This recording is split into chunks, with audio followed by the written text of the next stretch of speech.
Hey guys, on this video I'm going to be talking to the introverts who are performing stand-up comedy at the beginning of their career, or else you might just be thinking about performing stand-up comedy in the future. But being an introvert, you don't know where to get started, and are you going to fit in with the perceived craziness of the stand-up community? Where the hell do you start? Well, I got a few ideas, a few tips, and in my opinion, introverts are what's needed in stand-up comedy. Stick around to the very end. I think you're going to like this one. Let's get the video started.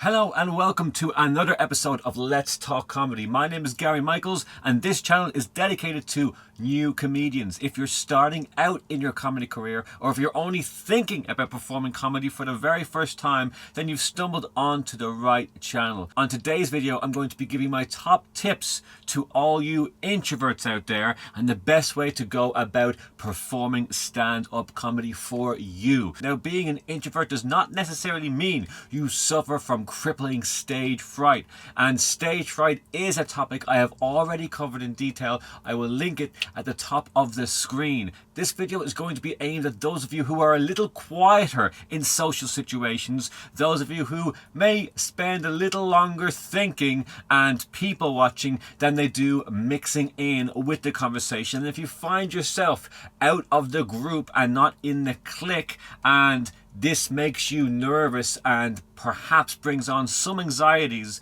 and you're overthinking your set before you even get onto the stage, then I hope this video will help you out. Now, of course, the first thing that must be pointed out is that introverts can absolutely smash their performance on stage, be the performance of the entire night, because as I've said before on this very channel, the loud, confident person does not equal the best performer in the room. And in my experience, the majority of the time, great comics get on stage and absolutely own it, both with their material and with their performance. They tend to be the quieter people when they're off stage. So being successful in stand-up comedy has absolutely nothing to do with being the person who's always trying to rush towards a punchline, always trying to edge their own opinion and humor into a scene among their peers.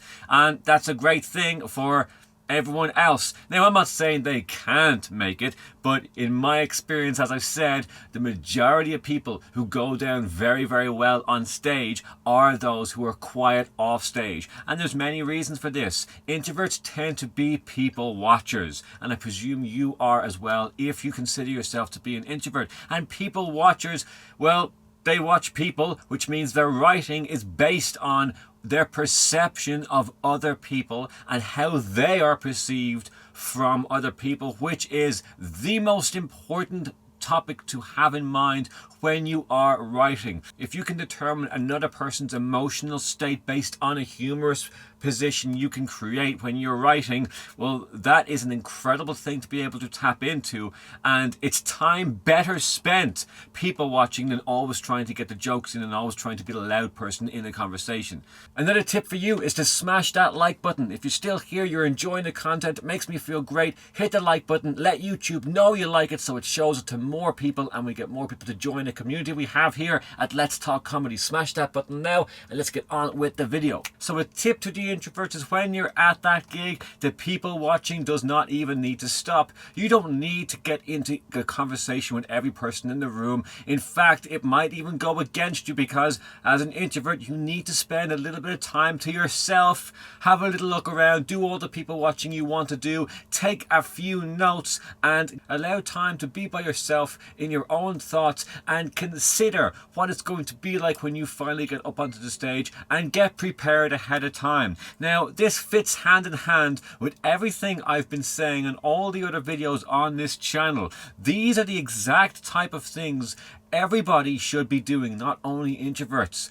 Getting to the venue early, taking a few notes on things you notice in the room, and spending time by yourself just to prepare for doing comedy in that very room, because you need to bring on the vibe of the room as you walk on stage. You need to be aware of your surroundings. If there's something funny to be said about the room or about the audience, that's what you should start with. That's a great way to get people on side. And introverts have the advantage here because they tend to think about these things before extroverts do, because extroverts are too busy discussing the lighting with someone or being over there talking about, oh, but that last gig we were together, that was terrible, wasn't it? So be by yourself. Do take advantage of your own time before the gig starts. It's perfectly fine not to talk to everyone else in the room. You can simply wave over to those you know and deal with them later on. Time better spent is you taking a few notes on your surroundings so you can mention it on stage. Okay, another tip for you: if you are an introvert, it's best to write material about being an introvert. You don't want to fake being anything else, and you know all there is to know about yourself. So the more honest you are about who you are on stage, the more the audience will open up to you. And the last thing an audience wants to see is an introvert getting up on stage and acting like an extrovert. It's not going to work. You're not going to enjoy it yourself,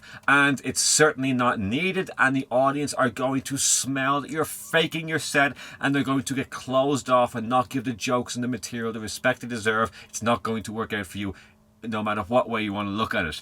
Best way to do it is to open up about being an introvert. Talk about if it's difficult to talk in front of people in public. There's lots of humor to be had with just that topic alone. And your life as an introvert, your thought process, when you people watch, all these things you might do naturally, there's humor in all of those stories, and they're unique because they are unique to your point of view, and people will appreciate listening to them. They're honest, you can make them as funny as you want, and the more you write, the funnier they will get. So keep it honest, keep your writing sessions consistently throughout the week, and sooner or later you'll be throwing in fantastic punchlines to humorous stories about things that you do on a daily basis and topics of interest that are important to you. Of course, the easiest way for an audience to get on board with who you are is you create and perform material based on exactly who it is you are. And I've said it more times on this topic than anything else, but please, please, please keep a journal of your progression of your character, not just your comedy script and your jokes and your stories.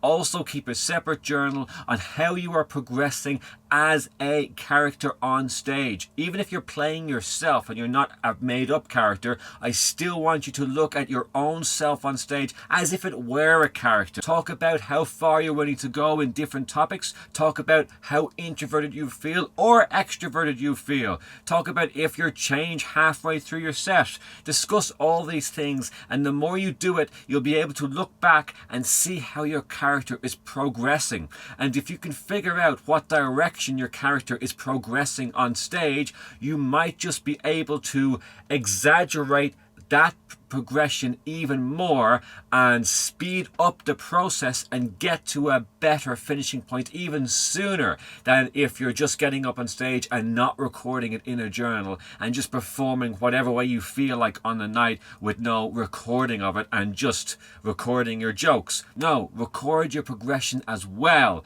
and that, along with your jokes, is going to build up into an absolute beast on stage, even as the introvert that you are. And finally, it's important to remember, if you think getting up on stage in front of a bunch of strangers for the sole purpose of making them laugh is you stepping out of your comfort zone, well, I've got this to tell you.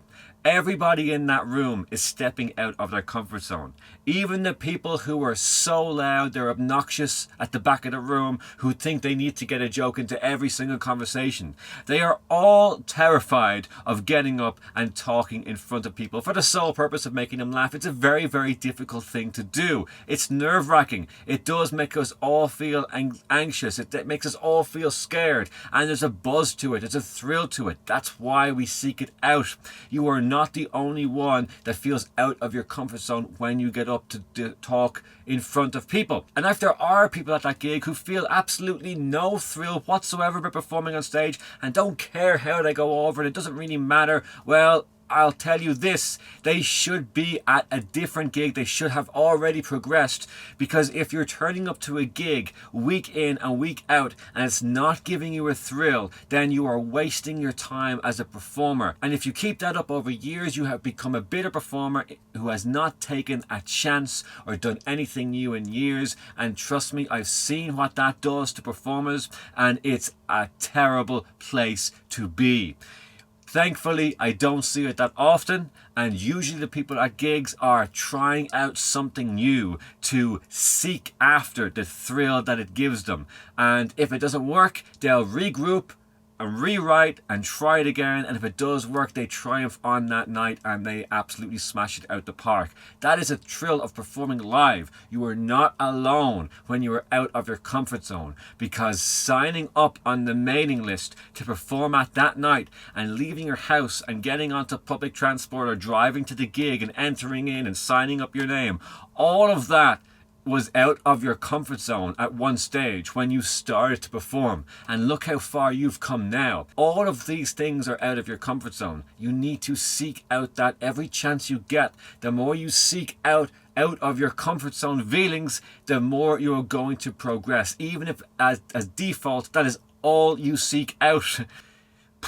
I've gone on a bit of a tangent on this video. I don't normally do that, and I've given you a whole ton of information there, and I hope some of it, if not all of it, can motivate you and make you look forward to turning up at your next gig. And if you're only considering performing stand-up in the future and haven't yet given it a go, and you think maybe I'm a little bit too shy or too quiet to be in the room and talk in front of people, you are exactly what the gigs need. They need people like you. They need the quiet people watchers who can express themselves in a way that matters to other people, because in the end of the day, introverts are always thinking how they are perceived by other people, and that is the recipe for a good stand-up comedian, not the person who is just always shouting out their opinion no matter who's listening and normally doesn't know how they are perceived by others. So be the introvert in stand-up comedy and you will smash your way to the top. As always, thanks for watching this video. I got a little bit crazy in the middle of it. I think I might just have recovered myself. I think I might be going insane in this little tiny cupboard. Click any of the links you see on your screen. As always, if you want to help out the channel, information on how to do so is in the description box. Click on that if you want. If you don't, I will see you either way on the next video. Right on.